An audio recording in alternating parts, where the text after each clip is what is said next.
हरियाणा के मुख्यमंत्री नायब सिंह सैनी ने ईद को लेकर एक बड़ा फैसला सुनाया है। जी हां, उन्होंने इस बार फाइनेंशियल ईयर की क्लोजिंग और ईद का पर्व एक ही दिन पड़ रहा है, ये बताया। ऐसे में नायब सिंह सैनी सरकार ने सरकारी कर्मचारियों के लिए ईद पर रेस्ट्रिक्टेड हॉलिडे का ऐलान कर दिया है। ईद पर छुट्टी इस बार हरियाणा के सरकार में नहीं है। हरियाणा में ईद के त्योहार को लेकर सीएम नायब सिंह सैनी की सरकार ने ये बड़ा फैसला लिया है। इस साल हरियाणा में ईद की छुट्टी को गैजेटेड हॉलिडे के बजाय रेस्ट्रिक्टेड हॉलिडे किया गया है। नोटिफिकेशन में लिखा गया है कि वीकेंड होने के चलते शनिवार और रविवार यानी कि 29 और 30 मार्च को छुट्टी होगी।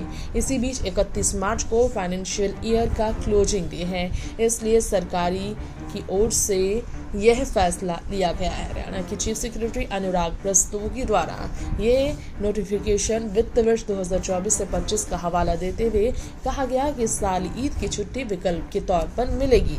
सरकार चाहती है कि वित्त वर्ष के अंत में सभी फाइनेंशियल ट्रांजैक्शन बिना किसी समस्या के पूरे हो जाए। ये ऑप्शन ज्यादातर लोगों के लिए निराशाजनक हो सकता है, लेकिन वित्त वर्ष के अंत में सरकारी सेवाओं में कोई बाधा न आए, ये सुनिश्चित करना भी जरूरी है।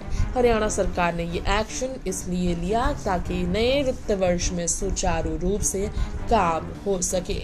इतना ही नहीं, भारतीय रिजर्व बैंक ने अपने सभी बैंक को 31 मार्च को काम करने और सभी सरकारी लेन देन पूरा करने के निर्देश दिए, यानी कि ईद की छुट्टी सस्पेंड कर दी गई है। सभी बैंकिंग सुविधाएं जारी रहेगी। हरियाणा सरकार का ये कदम भले ही लोगों के लिए सुविधाजनक ना हो, लेकिन ये सुनिश्चित करने के लिए जरूरी तो है कि हरियाणा की फाइनेंशियल मशीनरी सुचारू रूप से काम करती रहे। इतना ही नहीं, अगर ईद के पार की तारीख की बात करें तो संभावित रूप से ये त्यौहार 31 मार्च या 1 अप्रैल 2025 को मनाया जाएगा। एक वजह यह है कि देश में माह रमज़ान की शुरुआत 2 मार्च 2025 से हुई थी। रमज़ान में 29 से 30 दिन तक का रोज़ा पूरा होने के बाद ईद मनाई जाती है। ऐसे में अगर 30 मार्च को चांद नजर आता है तो 31 मार्च को ईद उल फितर नजर आएगा मनाते हुए सभी के बीच। अगर इसी बीच किसी वजह से 30 तारीख को चांद नजर नहीं आता तो फिर 1 अप्रैल को ईद हो सकती है।